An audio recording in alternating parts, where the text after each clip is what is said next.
Сәлеметсіздер ме балалар? Бүгін бізде 131 сабақ, нәтиже сабақ мен не үйрендім.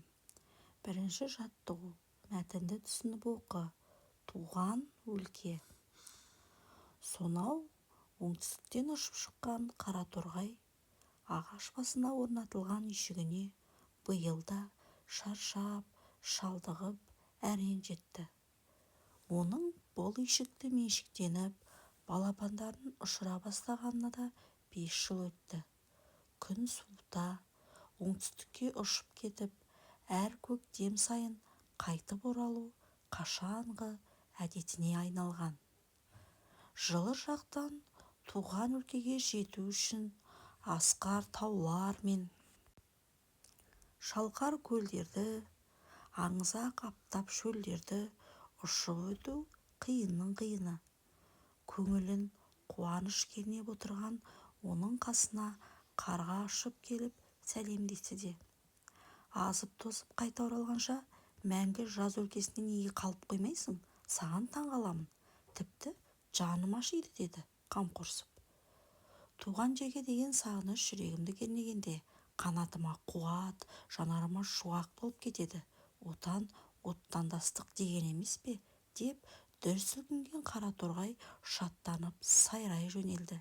Мәтіннің авторы Бекмұхамбет Серіков. Мәтін не туралы? Тақырыпты анықта. Бірінші қараторғай мен қарға туралы. Екінші туған жерге деген сағыныш туралы.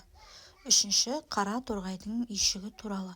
Бұл әрине екінші жауап. Мәтін туған жерге деген сағыныш туралы. Төмендегі қай пікір ақиқат, қай пікір жалған? Солтүстіктен ұшып шыққан қараторғай үйшігіне әрең жетті. Бұл дұрыс ақпарат. Әр көктем сайын қайтып оралу қараторғайдың әдетіне айналмаған. Бұл қате ақпарат, себебі қараторғай әр көктем сайын туған еліне оралу әдетке айналған болатын. Үшінші, оның қасына қарға ұшып келіп сәлемдесті. Бұл дұрыс ақиқат. Қараторғай туған жерге деген сағынышын жеткізді. Бұл да дұрыс ақпарат. Мәтіннен негізгі ойды білдіретін бөлікті тауып жаз. Мақалды сөз таптарына қарай талда. Мәтіндегі негізгі ойды білдіретін бөлігі туған жерге деген сағыныш жүрегімді кернегенде, қанатыма қуат, жанарыма шуақ толып кетеді. Отан, оттандастық деген емес пе?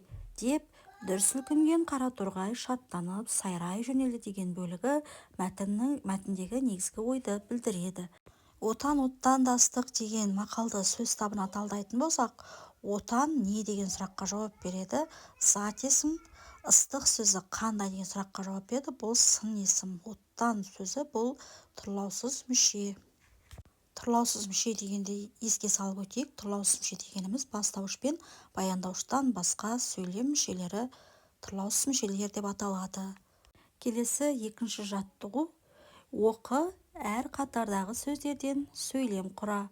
Алдымен тұрлаулы мүшелердің, сонан соң оларды анықтап, толықтырып тұратын тұрлаусыз мүшелердің сөзін анықта.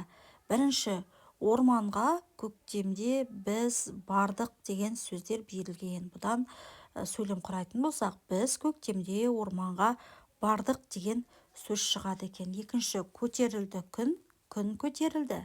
Үшінші, соқты самал жел соқты. Төртінші, ән ағаштар салып тұр, ағаштар ән салып тұр болады. Бесінші, болғым келеді естіп, тату дос, батыл ер бұл әнді. Бұл әнді естіп, батыл ер, тату дос болғым келеді деген сөйлем құралады. Құраған сөйлемдеріңді жаз. Бұларды қандай тақырыпқа біріктіруге болады? Осы тақырыпты бір сөйлеммен толықтыр. Құраған сөйлемдеріңді жаз. Бұларды қандай тақырыпқа біріктіруге болады? Мына құраған сөйлемдерімізді орманға барғанда деген тақырыппен біріктіруге болады. Және де осы тақырыпты бір сөйлеммен толықтыр. Алтыншы, маған орманның табиғаты ұнады деген сөйлеммен толықтырып жіберуге болады. Енді балалар, Бірінші сөйлемдегі тұрлаулы мүшелердің астынсыз осы сөйлемде тұрлаусыз мүшелер қандай рөл атқаратынын айт дейді.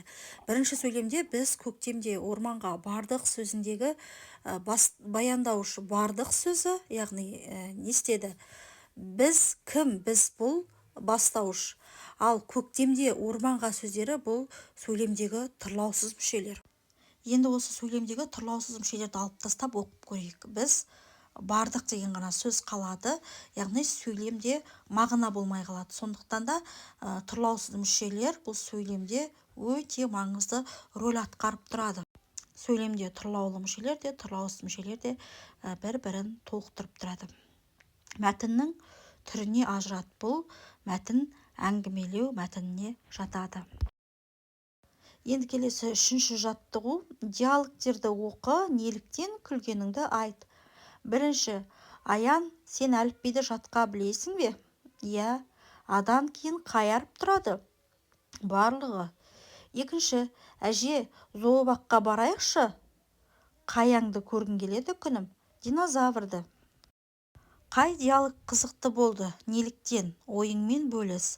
Қай сурет қай диалогке қатысты екенін анықта. Екі диалогта өте күлкілі болды, себебі бірінші диалогта а әрпінен кейінгі әріпті сұраған болатын, ал ол барлық әріпті айтып шықты. Келесі диалогте бала динозаврды көргісі келген болатын, ал бірақ ол динозавр қазір ешқай жерде жоқ, яғни жойылып кеткен жануарлардың қатарында. Өзіңе ұнаған диалогты көшіріп жаз, қаратпа сөздің астын сыз. Маған ұнаған диалог динозавр туралы диалог. Бұл жердегі қаратпа сөз әже сөзі. Динозавр сөзінің мағынасын сөздік арқылы анықта.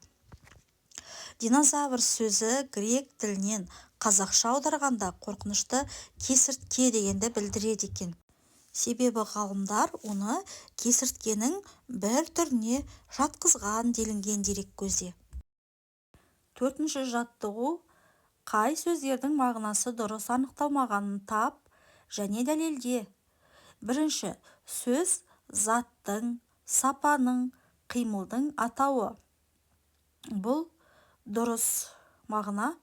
Екінші, мәтін сөздің одан әрі бөлінбейтін мағыналы бөлігі. Бұл қате анықтама, себебі мәтін дегеніміз мағыналық жағынан өзара байланысты сөйлемдер тобы.